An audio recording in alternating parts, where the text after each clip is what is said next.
Republic എന്ന വാക്ക് റെസ് Publica എന്ന Latin പദത്തിൽ നിന്നാണ് ഉണ്ടായത്. ഇതിനർത്ഥം പൊതുകാര്യം എന്നാണ്. അതായത് രാജ്യം ഒരു വ്യക്തിയുടെയോ കുടുംബത്തിൻ്റെയോ സ്വകാര്യ സ്വത്തല്ല, മറിച്ച് ജനങ്ങളുടെ പൊതു സ്വത്താണ്. ലളിതമായി പറഞ്ഞാൽ ഒരു രാജ്യത്തിൻ്റെ തലവനെ ജനങ്ങൾ നേരിട്ടോ അല്ലാതെയോ തിരഞ്ഞെടുക്കുന്ന ഭരണ സംവിധാനത്തെയാണ് റിപ്പബ്ലിക് എന്ന് വിളിക്കുന്നത്. ഒരു റിപ്പബ്ലിക് രാജ്യത്ത് രാജാവോ രാജ്ഞിയോ ഉണ്ടാകില്ല. പരമ്പരാഗതമായി, അതായത് അച്ഛന് ശേഷം മകൻ എന്ന രീതിയിൽ ആർക്കും അധികാരം ലഭിക്കില്ല. രാജ്യത്തിന്റെ യഥാർത്ഥ അധികാരം ജനങ്ങളിലാണ് നിക്ഷിപ്തമായിരിക്കുന്നത്. ജനങ്ങൾ തിരഞ്ഞെടുക്കുന്ന പ്രതിനിധികളാണ് രാജ്യം ഭരിക്കുന്നത്.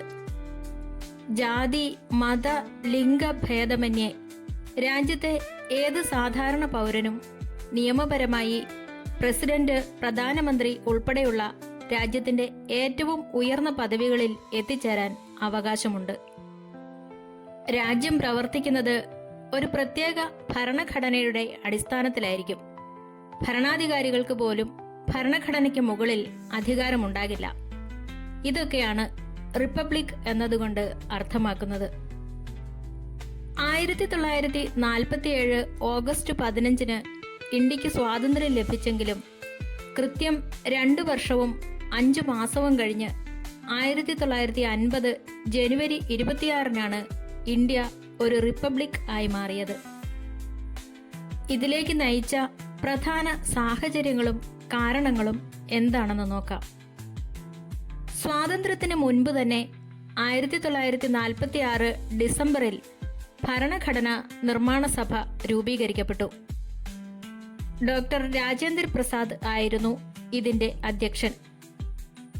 തുടർന്ന് ഭരണഘടനയുടെ കരട് തയ്യാറാക്കാനായി ഡോക്ടർ BR അംബേദ്കറുടെ നേതൃത്വത്തിൽ ഒരു ഡ്രാഫ്റ്റിംഗ് കമ്മിറ്റിയെ ചുമതലപ്പെടുത്തി.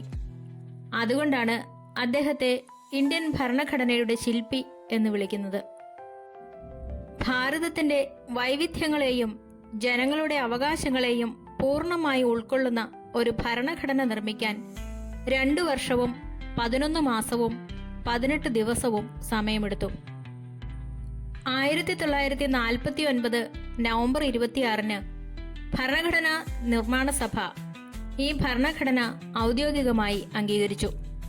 ഈ ദിവസം നാം ഭരണഘടനാ ദിനമായി ആചരിക്കുന്നു. ഭരണഘടന തയ്യാറായെങ്കിലും അത് നടപ്പിലാക്കാൻ 1950 ജനുവരി 26 വരെ കാത്തിരുന്നു. ഇതിന് ഒരു ചരിത്രപരമായ കാരണമുണ്ട്. സ്വാതന്ത്ര്യം കിട്ടിയെങ്കിലും 1947 മുതൽ 1950 വരെ ഇന്ത്യയുടെ പദവി ഡൊമിനിയൻ ഓഫ് ഇന്ത്യ എന്നായിരുന്നു. അതായത് രാജ്യം ഭരിച്ചിരുന്നത് ഇന്ത്യക്കാരാണെങ്കിലും ഭരണഘടനാപരമായി രാജ്യത്തിന്റെ തലവൻ ബ്രിട്ടീഷ് രാജാവോ രാജ്ഞിയോ അവരുടെ പ്രതിനിധിയായ ഗവർണർ ജനറലോ ആയിരുന്നു. ഈ ബ്രിട്ടീഷ് മേധാവിത്വം പൂർണ്ണമായി അവസാനിപ്പിച്ച് ഇന്ത്യയുടെ തലവനായി ഒരു ഇന്ത്യൻ പൗരൻ തന്നെ വരണമെന്ന ആഗ്രഹമാണ് റിപ്പബ്ലിക് പദവി എന്ന ലക്ഷ്യത്തിലേക്ക് നയിച്ചത്. ബ്രിട്ടീഷുകാർ ഇന്ത്യ വിട്ടുപോകുമ്പോൾ രാജ്യത്തിന് സ്വന്തമായി ഒരു ഭരണഘടന ഇല്ലായിരുന്നു. 1935 ബ്രിട്ടീഷ് സർക്കാരിന്റെ ഗവൺമെന്റ് ഓഫ് ഇന്ത്യ ആക്ട് അനുസരിച്ചാണ് താൽക്കാലികമായി രാജ്യം ഭരിച്ചിരുന്നത്. ഒരു സ്വതന്ത്ര രാഷ്ട്രത്തിന് പരദേശി നിർമ്മിതമായ നിയമങ്ങൾക്കപ്പുറം സ്വന്തം ജനങ്ങളുടെ ആവശ്യങ്ങൾക്കനുസരിച്ചുള്ള നിയമവ്യവസ്ഥ ആവശ്യമാണെന്ന സാഹചര്യം വന്നുചേർന്നു. നൂറുകണക്കിന് നാട്ടുരാജ്യങ്ങളും വിവിധ ഭാഷകളും സംസ്കാരങ്ങളും നിലനിന്നിരുന്ന രാജ്യമായിരുന്നു ഇന്ത്യ. ഇവരെയെല്ലാം ഒരു കുടക്കീഴിൽ കൊണ്ടുവരാനും എല്ലാവർക്കും തുല്യ അവകാശവും നീതിയും ഉറപ്പാക്കാനും ശക്തമായൊരു ജനാധിപത്യ ഭരണഘടന അനിവാര്യമായിരുന്നു. 1929 ജവഹർലാൽ നെഹ്റുവിന്റെ നേതൃത്വത്തിൽ ചേർന്ന ലാഹോർ കോൺഗ്രസ് സമ്മേളനത്തിലാണ് ബ്രിട്ടീഷുകാരിൽ നിന്ന് പൂർണ്ണ സ്വരാജ്, അതായത് പൂർണ്ണ സ്വാതന്ത്ര്യം വേണമെന്ന പ്രമേയം പാസാക്കിയത്. ഇന്ത്യ റിപ്പബ്ലിക് ആകാനുള്ള സാഹചര്യം ഒരുക്കുന്നതിൽ 1930 നടന്ന ഒരു ചരിത്ര സംഭവം വലിയ പങ്കുവഹിച്ചു. 1930 ജനുവരി 26 ഇന്ത്യക്കാർ ആദ്യമായി സ്വാതന്ത്ര്യ ദിനമായി രാജ്യവ്യാപകമായി ആചരിച്ചു. 1947 ഓഗസ്റ്റ് 15 യാദൃച്ഛികമായി സ്വാതന്ത്ര്യം ലഭിച്ചപ്പോൾ ചരിത്രപ്രധാനമായ ജനുവരി 26 എന്ന തീയതിയെ ഓർമ്മിക്കാൻ ഭരണഘടനാ ശില്പികൾ തീരുമാനിച്ചു. അതുകൊണ്ടാണ് 1949 നവംബറിൽ തന്നെ ഭരണഘടന തയ്യാറായി കഴിഞ്ഞിട്ടും 1950 ജനുവരി 26 വരെ കാത്തിരുന്ന് അന്ന് രാജ്യം റിപ്പബ്ലിക്കായി പ്രഖ്യാപിച്ചത്. ഡോക്ടർ രാജേന്ദ്ര പ്രസാദ് ഇന്ത്യയുടെ പ്രഥമ രാഷ്ട്രപതിയായി സത്യപ്രതിജ്ഞ ചെയ്ത് അധികാരമേറ്റു. അതുവരെ രാജ്യത്തിന്റെ തലവനായിരുന്ന ബ്രിട്ടീഷ് ഗവർണർ ജനറലിന് പകരം പൂർണ്ണ അധികാരമുള്ള ഇന്ത്യൻ രാഷ്ട്രപതി രാജ്യത്തിന്റെ തലവനായി മാറി.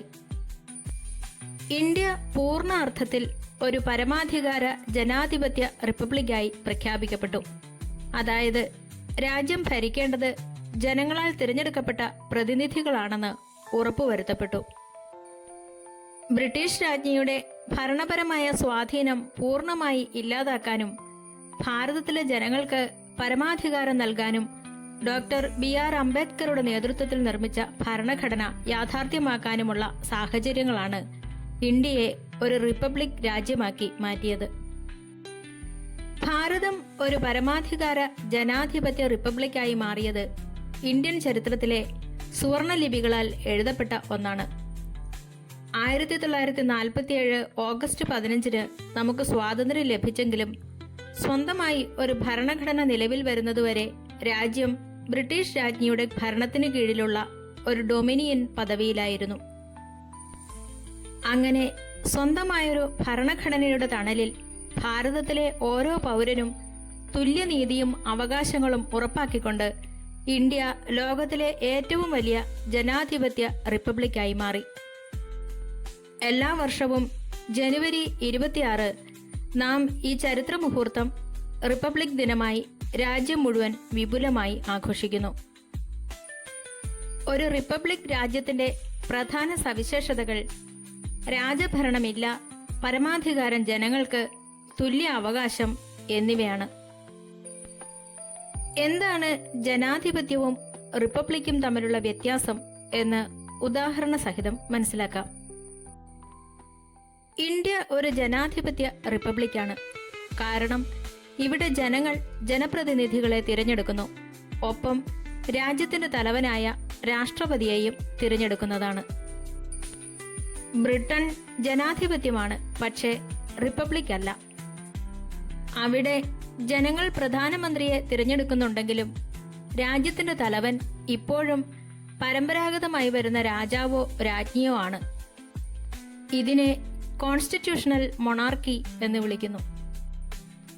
ചുരുക്കത്തിൽ ജനങ്ങളാൽ ജനങ്ങൾക്ക് വേണ്ടി ജനങ്ങൾ തിരഞ്ഞെടുക്കുന്ന പരമാധികാര തലവനുള്ള ഭരണ സംവിധാനമാണ് റിപ്പബ്ലിക്.